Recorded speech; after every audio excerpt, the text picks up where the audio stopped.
Let us pray tonight. Father, reveal your Son to us tonight. Father, I pray for fresh oil to flow to this place tonight. That as we enter into your presence, God, none of us can leave the same as we walked in here. And I pray for signs and wonders to follow.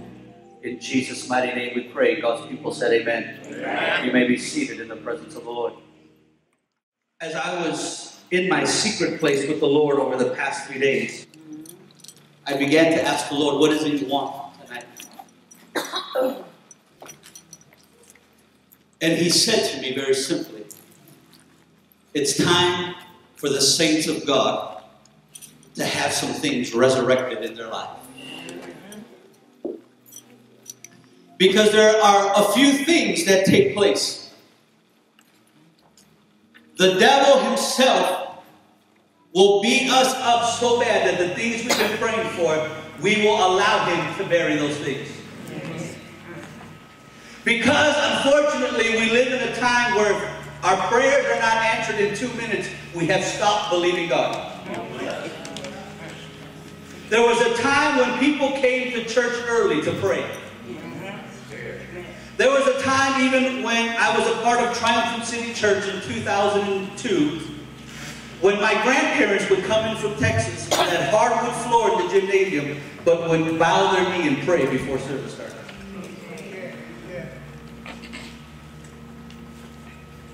But there are things in our lives that need to be resurrected and can only be resurrected with the breath of God. Amen. Some wonderful, good-looking Hispanic evangelist cannot bring the resurrection. I tell my wife all the time, she is doubly blessed. I'm fine and anointed.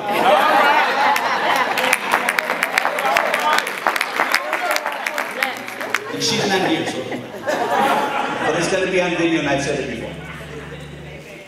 But see, it's the breath of God that brings life. When God began to form Adam, he molded him out of the dust. But nothing happened to Adam until God breathed on him. There are some things that you have quit praying for that you have buried. But I'm here to tell you that it's time for a resurrection day in your life. Because you've given up praying. People will email our ministry all the time and say, I can't receive my miracle. I don't know what's happening. And I tell people, if there is any doubt in your mind that God cannot heal you, you've already let the devil win. Because either you believe the gospel or you don't. Either you believe he's a healer or you don't believe that he's a healer. But it's the breath of God that changes things. When Scripture says it came in like a mighty rushing wind, that it blew violently. You know, I used to attend a church in Berwyn, Illinois, Christian Life Center. You know Pastor Dave. And I was on the prayer team. So anytime he would call for the sick to be prayed for, we would go up there and pray for the sick.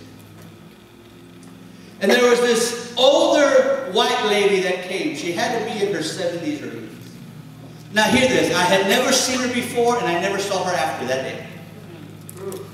And I was going down the line praying for people, and I came to her, and I asked her, what's wrong? What do you want the Lord to do?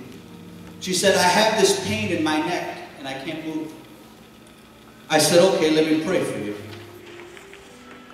So as I began to pray, and I'm praying out loud, the music's loud, you know, it's just a good old Pentecostal Sunday morning service. And as I laid my hand on her, I'm praying, Father, in the name of Jesus, the Spirit of God says, blow on her. I told God, no, I'm not going to do that. I have not been in. And I'm praying with my hand on this precious lady's head. And I'm verbally praying. And the Lord is wrestling me in my spirit and says, breathe on her. I said, oh God. She's a guest. So finally, if you're in a wrestling match with God, God is always going to win. So what I did, I blew on her out of the side of my mouth. To my amazement, the power of God hit her and she hit the floor. I asked my armor bearer at the time, Tony, I said, pick her up. And I said, what happened? She said, I can move my neck. And she said, when I came in here tonight, I asked God to breathe on me.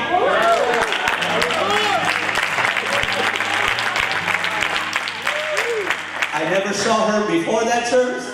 And we never saw her, because I looked for her. I even looked for her after that service, and that little old lady was gone. But I learned to submit to God. I learned that it wasn't me breathing on her. I was just the vessel He decided to use. So now I'm a breathing, blowing, coke slaying, whatever evangelist. If He says spit in your eye, if you're lying, be ready. Because if He asks me to spit, I'm letting one out. I've learned to submit to everything. I'll make someone out there and go get some mud. And we'll lather you up if you're blind. But see, it's the breath of God. People who encounter God are changed forever. He breathed life into Adam. That's what made Adam. Turn to the book of Job. Job chapter 33. This is my best Bible joke. If you don't know where Job is, it's between Genesis and Revelation.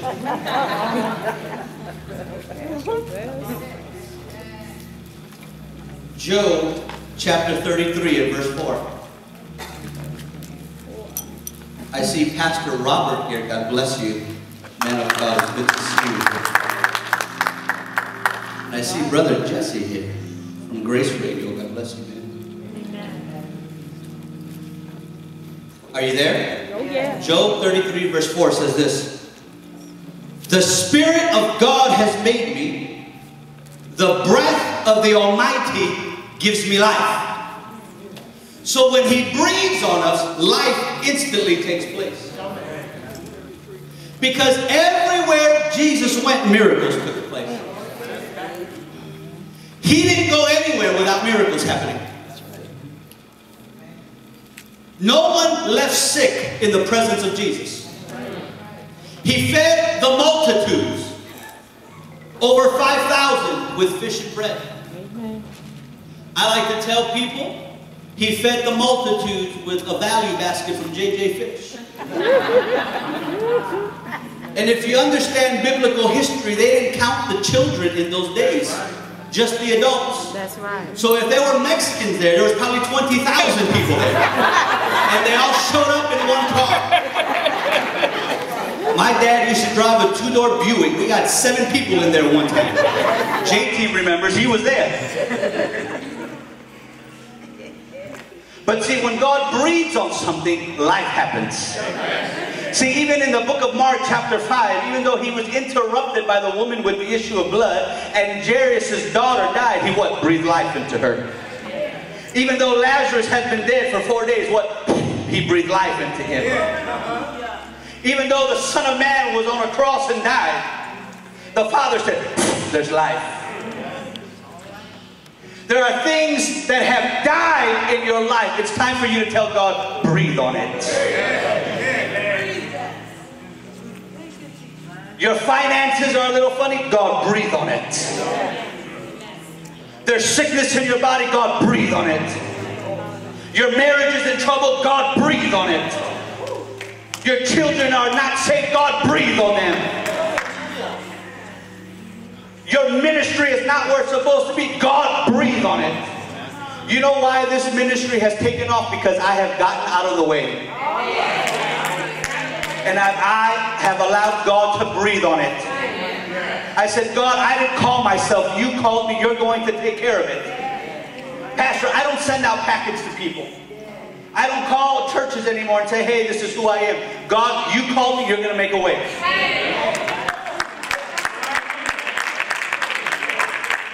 When that happened, back in 2011, I was with Pastor Dan Willis on the TCT network in front of 75 million people around the world. Why? Because God decided to breathe on it.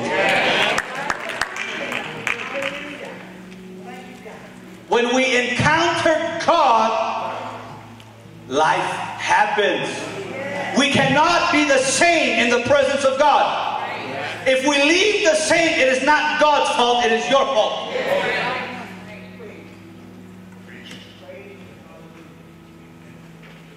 Turn to the book of 1 Samuel, chapter 10.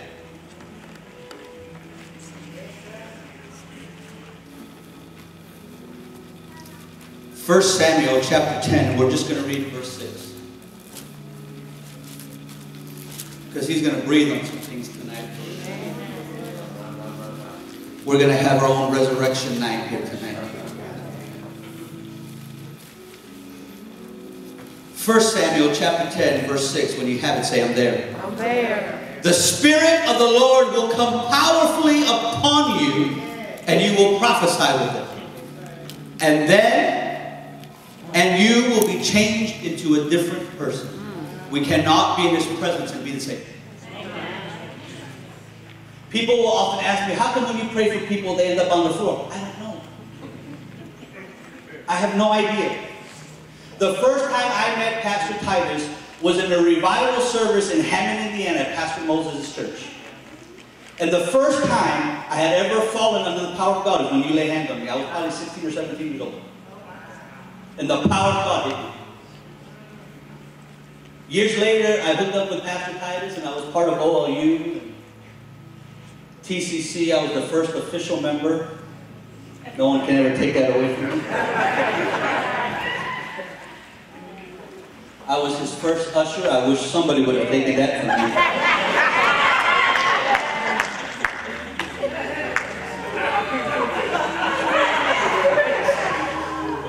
I'll tell the story. Pastor didn't want to tell it at the church anniversary for Pastor Blair, but I'll tell it. We used to have family service once a month when we first started. And there would be food, and we couldn't eat till after because we had to break down and take everything back to 6030 California. And I never forget, there were ministers who were coming that day, and there was one lady, I don't know who she is, I never got her name. I just know she came in with a big hat.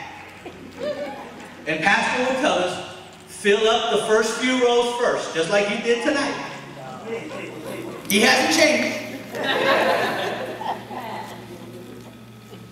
And I took her to the third row because that was available. And she looked at me and said, I'm an evangelist, I don't sit in the third row. And this is why Pastor was preaching. So you know what I did?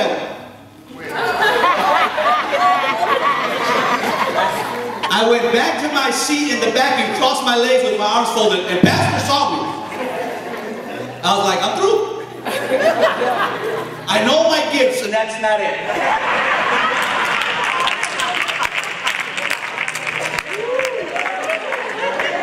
I'll tell you something, when I was at Christian Life Center, the head usher came up to me and said, you know, the Lord spoke to me about you becoming an usher. I said, He didn't speak to me, I can't be an usher.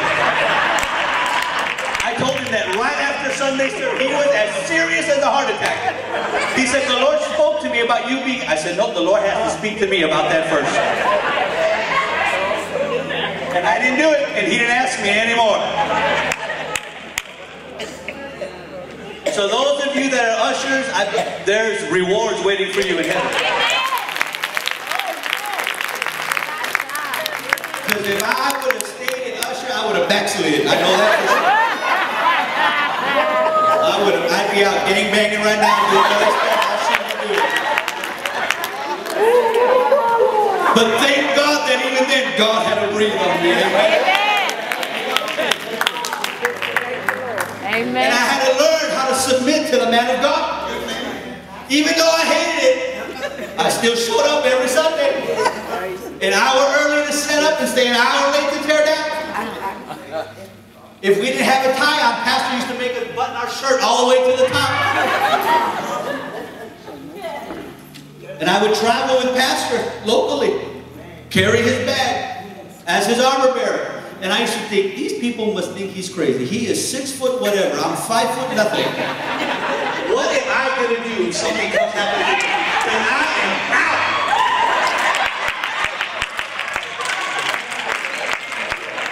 I wish I knew this message. I said, God, just breathe on him. I get out of here. And we used to walk up and down 63rd Street praying, and gangbangers come running up. God, take care of him. Get your vessel. I still got some life to live, God. I'm only 20-something. See, back then I wasn't willing to die for the gospel. Now I'm willing to die for the gospel. But see, God had to breathe on me, amen? God had to resurrect some things in my life, God. But at the same time, God had to kill some things that didn't need to be there anymore. See, because God is not going to share space with sin. God is not going to share space with another God in your life. See, because God doesn't want to rent space in your life. He wants to take complete ownership of your life. There are so many people who are afraid to trust God. Why? Because they're afraid for Him to breathe. Let me tell you something. Faith and fear don't mix. Faith and fear do not mix. Either you're going to trust God with your life or you're not. That's why so many Christians are standing in the middle, not sure where to go. See, we take our stands with our sports teams and our political parties. And I know I'm in a house probably full of White Sox fans, but God is a healer. And He can heal you tonight if you're a White Sox fan. And I can prove to you that White Sox fans are evil.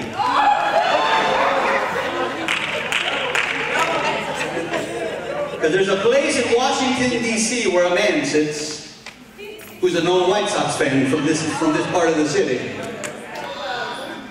See, because I'm not afraid to take a stand. Too many people want to be quiet.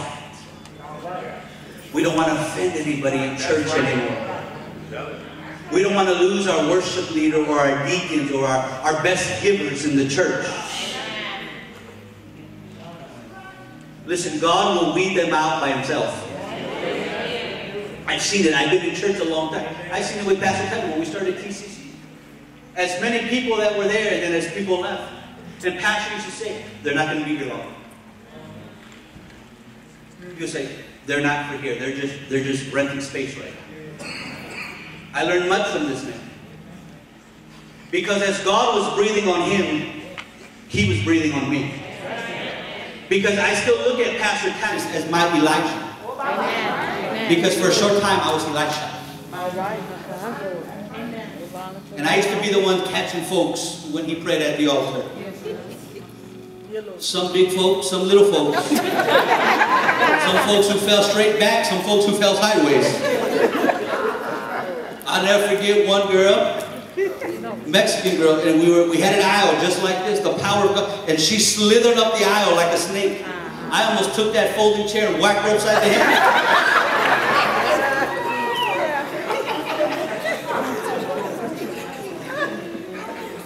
It's the gospel truth. I backed up as she was slithering. I wanted to grab a chair. A Hispanic girl, I'll never forget that. But see, I saw God breathe on that ministry. And see, when you're around people where you see the breath of God flowing, you want to attach yourself to that. That's why Elisha hung on to Elisha and waited for the mantle to fall. There are some things in your life that need to be resurrected. Listen, tell the devil enough is enough already. I am tired of seeing God's people walking around with their head down like they're looking for change. You're a child of the Almighty God. You are a son and daughter of the Most High God.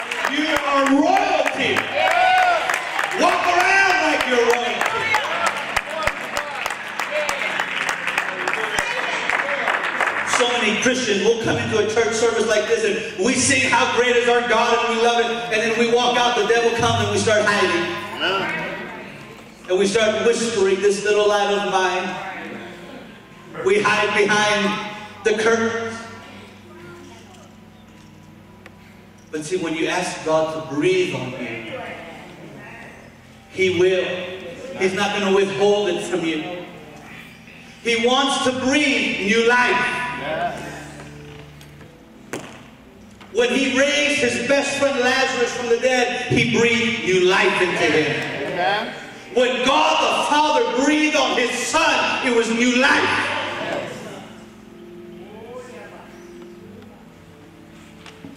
How many here need some things resurrected in their life?